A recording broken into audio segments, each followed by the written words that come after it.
Alright, Impact Wrestling. Now, before I get started, there was someone who asked me in my AEW review, will you do a Gump report on CM Punk? No. I already spoke about CM Punk. In that review, I will not be doing it. There's no point in it. As much as someone's going to say, well, there's a lot of information there. No. Look, guys. I am not going to give this more time than needed. Look. Everyone has lost their mind going from one spectrum to another. We've already had problems with Cody. We always had Cody was a problem because of what happened with Rock. Rock is more important than Roman Reigns right now. Seth Rollins, even though at this point, along with a Drew McIntyre, finally look okay, not great, we now get what CM Punk did. And let's make this clear. He didn't even have to say a damn word. He didn't. He wanted to, because as I said in my comments, CM Punk is going to do what CM Punk wants to do. And it doesn't make a difference whether he's not telling lies. Tell me when I'm telling lies, as the catchphrase of JD and Alex. Over and over again. It's not the point. If both of them keep saying AEW needs to be, their problems need to be addressed, what you just did didn't help. Tell me when I'm telling lies is a line that is used by a guy who legitimately at this point does not give a damn about AEW. And it's not that he hates the product. It is because we had 5 egos in AEW. We had Hangman Page, we had Matt and Nick Jackson, we had Kenny Omega, and we had CM Punk. 5 egos. Not even counting a Jack Perry, which ended the entire thing. He's completely separate because he literally didn't want to listen to anyone. Nobody. The one person he was supposed to listen to didn't speak, and that was Tony. Let's make it clear. We got all of this in the last 2 years. And when it comes down to it, we don't need more. Tell me when I'm telling lies is not necessary at this point. What we need is, tell me how we fix it. Nobody wants to talk about that. Oh, they say about it, but we don't know how they're going to get it done completely. And instead of saying, okay, let's focus on this, they don't want to do it because it brings them this. CM Punk gets more money. Tony Khan is going to get more money for the controversy. When it comes to JD and Alex, they're getting money for the controversy. All of them are, except for me. I'm not making no money. It's just me just speaking. So I'm not going to make a Gump report on this. I spoke about it at Dynamite, and I'm speaking about it roughly here. It's not worth my time. I'm not looking at the negative bit about it. We already seen it. The question I have is what we do next. Peppermint is the first step. Whoever else Tony hired is the next step. And I will keep reviewing what is still wrong, what have they done right. That's what I'm going to do. I'm not going to try and add to what's already going on. Now, sorry I brought this up. It's already 3 minutes. Well, 3 minutes and 18 seconds. But I had to say this because people are going to ask. I am not bringing it up anymore unless there's something new that's really a mess. I'm not going to bring up what happened with Cody because I already did that. Let's look at Impact Wrestling. Now, we had 5 matches. And all matches, the camera work was either questionable or bad. The lighting was just plain bad. Audio was good. The backstage segments were good. And I will be talking about this, but I need to address this because still, as I've said, as a viewer at home, we're going to be under a different standard than the venue. And people don't get that point. I've said this for years. And there are more than a few people that said, I liked it. Yeah, you liked it. But as someone who's paying hard money, and there's more than a few people that don't like it, it's got to be addressed. What is the problem? What did they do wrong? What could they have done right? That's why I do it.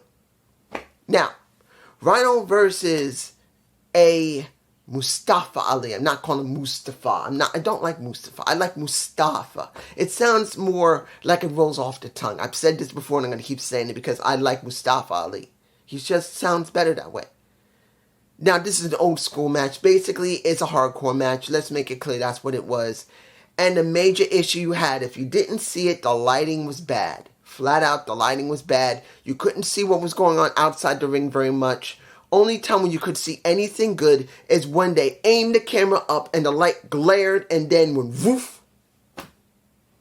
Guys, you see what I'm talking about.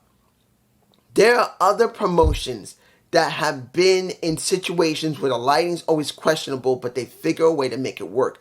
How many times has Impact Wrestling, or in this case TNA, have been to that venue over and over again? You can't tell me they haven't figured out a way to fix the problem with the lighting, and like getting external lights, put them on a tripod, and try to shine it inside of that area.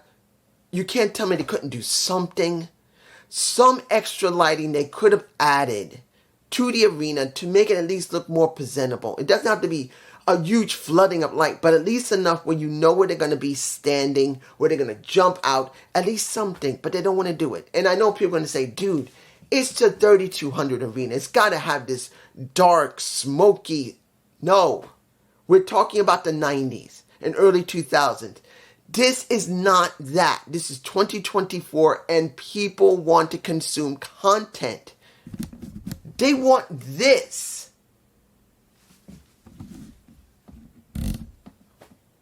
They don't want this. I'm sorry. Old school fans. And I'm one of them. I've been watching wrestling other than the 10 years that I had to take mainly a hiatus because I was working. My wife didn't like wrestling much. Roughly 10 years. I am 53 years old. I've been watching wrestling when I was 6 or 7 years old is when I first saw wrestling. I saw Bob Backlund, Superstar Billy Graham, and who was the other person? Bruno Sammartino. But the one I was gravitated to was Bob Backlund. That's when I was 6. 1977. I was 6. Take out that, it's still almost 40 years. It's like 36, 37, 38 years. Nearing 40 years. Longer than I've been alive. I've seen wrestling. And I'm telling you, not longer than me and being alive. Most of my life, more than what most people alive today, if they're in their 20s or 30s, I've been watching wrestling longer than you've been alive. That's what I meant to say. This is what you get when you get upset. That looked terrible. People want to see what's going on. Unless you're at the arena where it doesn't matter, you're going to see what's going on in the ring. You're going to be able to hear everything. We're here. Look at what I'm holding. I'm holding a freaking camera. If you don't understand the concept of people wanting to see what's in the damn ring, don't watch wrestling. Watch amateur wrestling. Don't watch pro wrestling. Watch amateur wrestling. Because that's all you care about. We want pro wrestling. We want to see pantomime. We want to see people with attitude. We don't want to just see people get freaking points. Now, Ali won, and I was a surprise. Seeing Jake something come out afterward did surprise me. I didn't expect him to do that. And didn't expect him to get into a fight with it afterward. I expect if he did come out, and I didn't really think about it, if he did come out, he would be up at the ramp. But no, he came right up into Ali's grill and then started having a fight with him. That I did not expect. Is it something we see all the time? No, we don't always see them come up, literally stand behind them and try to scare them and frick out of them and then start a fight with them. That's what we don't normally see, and I do take that into account as something good. Next, we got the Rascal versus, which was surprising, Nunzio, but he's called, his original name, I can't remember what he's called now. His original name, I forgot, what is it? Omar? I can't remember. But Nunzio from the FBI from WWE, bringing in new members for a new FBI. I can't remember their names. This is the first time seeing them. They're probably from the nearby promotion that is in Philly. So it's good to see that they did bring someone in from outside, which I've been asking for more than a year and a half. Bring people from the outside in. If you had to do the protocol to make sure they weren't sick, bring them in, do several tapings so they can go through the roster so you can get the most mileage out of them, which they didn't do. Maybe one match. 2 if you're lucky, if it was from the knockouts, not talking about for the men. Very rarely you got a man from the outside. like in Las Vegas when it came to Vidal, when he came in and actually joined Impact Wrestling.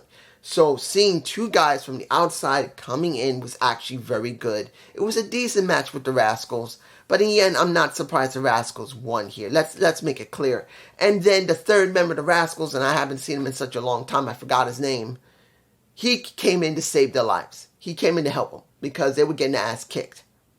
So I don't know if these guys are going to stay with TNA. If they're lucky, because TNA doesn't hire people all the time, they'll get at least a few matches out of them in singles and in tag. They'll actually let these guys, the new FBI with Nunzio, come in and do more than just one-off match. Do more than one. Do 3 matches. Do 4 singles matches. Do something to give more mileage out of people who are there. Instead of just doing a one-off match where you can do maybe 4 or 5 matches over a couple of weeks. Let them have some segments in the back. Let them at least be seen and let the recordings be done. Let them lose. At least we'll see more. But that's just me. Let's move on to Bay and Kaz. This is where it's supposed to get interesting. That Ace Austin's trying to get a shot at the X Division against Ali. And because of that, we got Chris Bay basically approaching Frankie and saying, look, you treated us bad, I want a match. Good match. But in the end, what do we get? We got literally Ace Austin screwing up the match, but not screwing up the match because Kaz decided to get a steel chain. He throws it into Ace. Well, he was about to hit Bay with it, but Ace grabs it. He puts it in his face. Ace takes it away, and then he fakes like he got hit. And then basically Ace gets thrown out. And that is how Kaz wins. And I will tell you this. I am not fond of thinking that ABC may break up. Because this is the way it looks. Guys, let's make this clear. It looks like what they're going to do is take Chris Bay and Ace Austin. They're going to split them off and put Bay in first class. Do I want to see Chris Bay in first class? No, not now. It feels like they're really trying very difficult. How can I say this? Let me put the segment together. When you see Bay and Ace talking to each other, and then you see AJF and you see Swan, and they're talking to Chris, and they're trying to convince him to join first class. The thing that's pissing me off is that why is this being rushed? Tell me. I've already seen Chris Van Vlien's video with AJ Francis talking about, at that time, he wasn't signed to Impact, TNA, permanently yet. At least permanently for maybe a year. He was still just traveling around and doing whatever he was doing. But the point is, why does it feel that they're trying to condense everything down as quickly as possible before Slammiversary? Tell me I'm wrong. Please, tell me I'm wrong. Or tell me I'm right. Because it feels like instead of them trying to make AJ Francis and Rick Swan mean something, it feels like they want to rush them into a faction. And that makes no damn sense. I don't want to see Chris Bay with AJ Francis or Rick Swan until they get over with matches and wins and has some segments making people feel like they are not in first class. Not first class, they're last. They should be put over that way first instead of them making a faction so damn quickly. It's stupid. Moving on. Let me give it to you like this. And I know people are not going to be happy about this. Ash of Elegance versus Xia Brookside. You look at the match. And I know people can say, dude, it's over. Come on. Ash of Elegance sucks. No. Let's make this clear. If you looked at Busted Open Radio and her interview, if you did, you know that the one thing she wanted to make it very clear was that she wanted her real personality to be interjected into her character. So what you see, in a sense, is what you get. Ash of Elegance, the original Dana Brooke, has always wanted to show the side of herself where she wants to be elegant, refined, classy, but then be highly aggressive. Well, counting on what type of aggressive we're talking about. If we're talking about aggressive in the ring, she's shown it. If we're talking about aggressive that she wants a man and she's going to do whatever she wants, that's another type of aggressive that maybe they'll play into in her character. But honestly, this is the deal. Ash is not meant to be a heavy, high impact, high talented, high technical wrestler. She's just not. She's more of a character type of wrestler. That is what she is.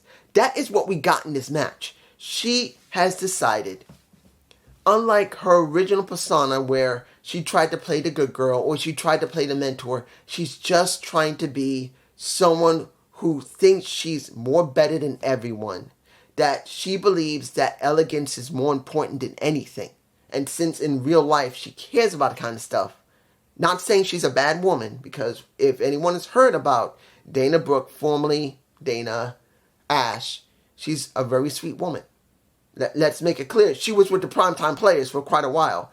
When she was with Titus O'Neil and Apollo Crews, if she was a pain in the ass, they would not treat her the way they did.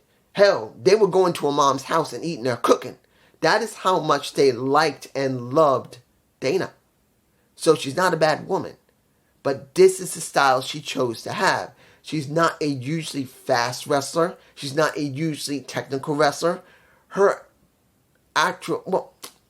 gymnastic ability is there. It's obvious. She can still do gymnastics. Is it a little sluggish? Yes. But she hasn't done any major gymnastics in quite a long time. So she's doing basic flips. She's doing basic rolls. She's doing basic cartwheels. But they do look elegant going with her character. When you see this match where she's trying to make Dana Brooke look bad, I'm saying Dana Brooke when I mean Zaya Brooke. You can see the names that get me confused. Iceman throws a little bit of liquor into Brookside's eyes. That's how she won. Did she sell it well? No. But I'm going to tell you this. Who did sell well when Zaya Brookside was getting her defense in? That was Ash. I'm not telling you she sold better than anyone I've ever seen, but she was selling. Like I said, when it comes to Ash of Elegance, she is doing a character-driven wrestler. That's what she is. She won.